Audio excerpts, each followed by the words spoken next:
Sorry about that. Good evening, everybody. Welcome to your beautiful, fabulous Friday, January 9th, 2026, day number 9 of 2026.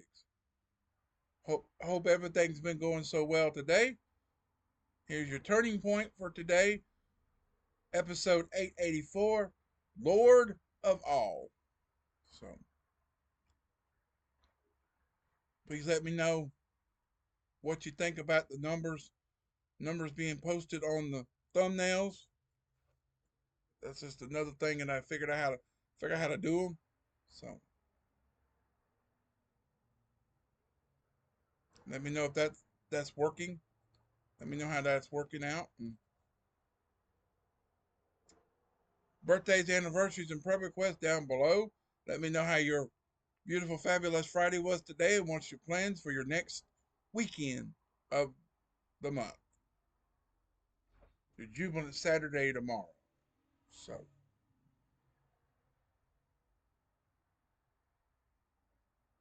um, Lord of all, let's just get right on into it. Don't forget to leave a like if you enjoyed this video.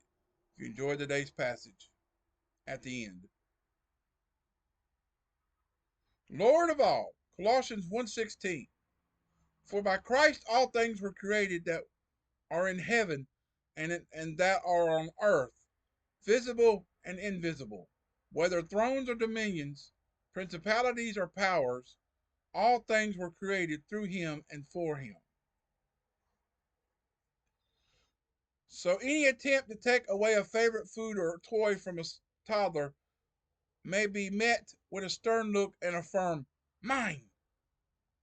Even at a young age, the rights of ownership seem to be built in. And our recommended reading today is John 1, 1, 2, and 3. In the beginning was the Word, and the Word was with God, and the Word was God. The same was in the beginning with God. All things were made by him, and without him, and not anything made that was made.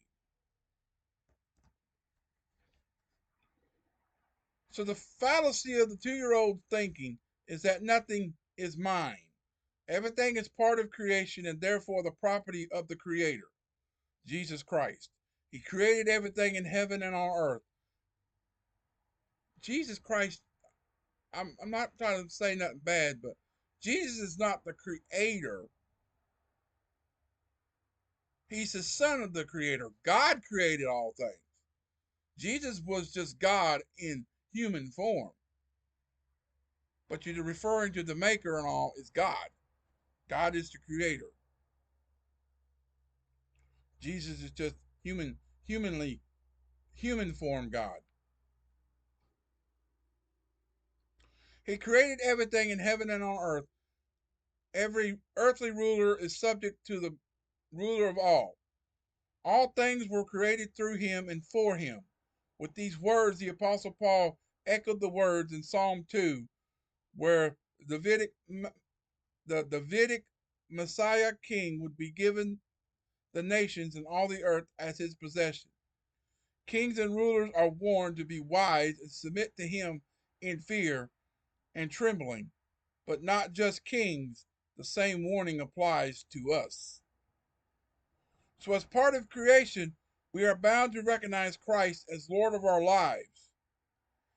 Recommit yourself today to his lordship in your life, the Lord of all. That's what the way the title is. So, Frederick R. Wood, with our turning point, which will be down below, Christianity, dot, dot, dot, is a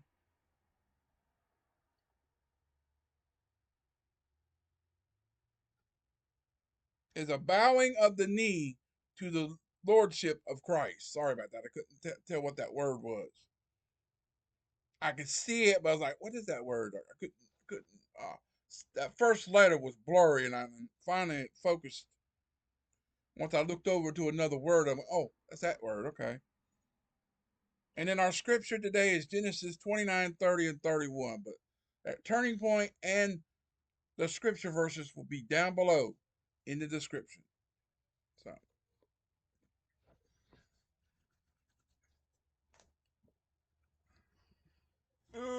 sorry about that. So coming up tomorrow in another Jubilant Saturday, January the 10th, day number 10 of 2026. First off at 8, we're going to have Touch Not Mine Anointed. Touch Not Mine Anointed. Episode 1465, Part 1 at 8. Our beginning passage will be 1 Samuel 24:6 from Henry M. Moore. And then your only other video of the day at 5, Part 2 of 1465, Your Daily Bread Today is Precious, from Kirsten Holmberg, derived from James 4:13 through 17. Verse 14 will be the key verse, and then the Bible reading is Genesis 25 and 26, and in the first part of Matthew chapter 8, 1 through 17. So, and then our next Turning Point video will not be until Sunday night at 7, which will be the second part of the January weekend series, Wisdom for the Year. And we're going to wait on the Lord. Ecclesiastes 3:1 is your beginning verse. Your recommended reading will be Isaiah 40:20, 28 through 31.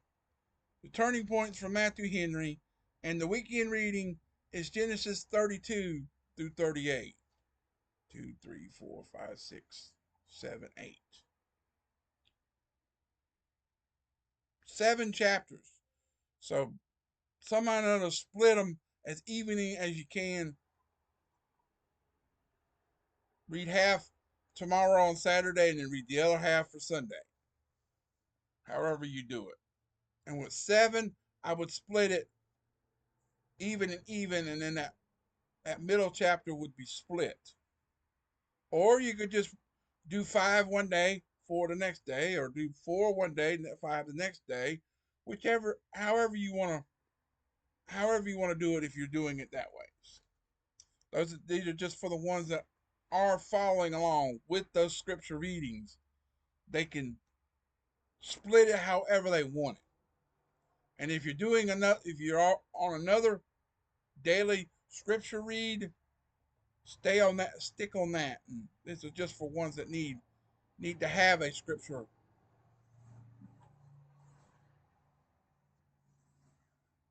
Remember when we first started how the Genesis was almost evened up, and now it's not evened up. Those first a few days you can read in one, and then where the other one had a certain amount of verses that you've already read for the other one, you wouldn't have to read it for that one. And then when you got to the last weekend, you read above, and you wouldn't have to do the ones in the turning the daily bread book. You wouldn't have to do none of them because you've already would be reading them over here. So that was the way it bowed out. So I thought, just choose one and follow along. It don't matter which one you do. So as long as you got some Bible reading to do. So if that's what you want to do, but stay tuned for those 2 videos tomorrow. I've probably already gotten to them, plus the ones for Sunday, and in the process of getting them uploaded by the time this one comes out. So I love you. If God wakes you up tomorrow, give him all the glory, taking one day at a time. I love you. I appreciate you. Thanks for watching. Hope you enjoyed it. Like my face is getting dark again right here at the end. But I love you. I appreciate you. Thanks for watching. Hope you enjoyed it. Keep on keeping on and trusting God, and he'll keep you safe. And all you say you do, and he'll see you through it. God bless everyone. God bless America in 2026 and beyond. And until tomorrow, peace out, everybody.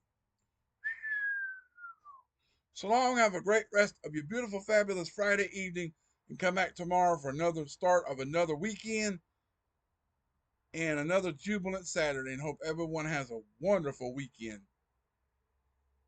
So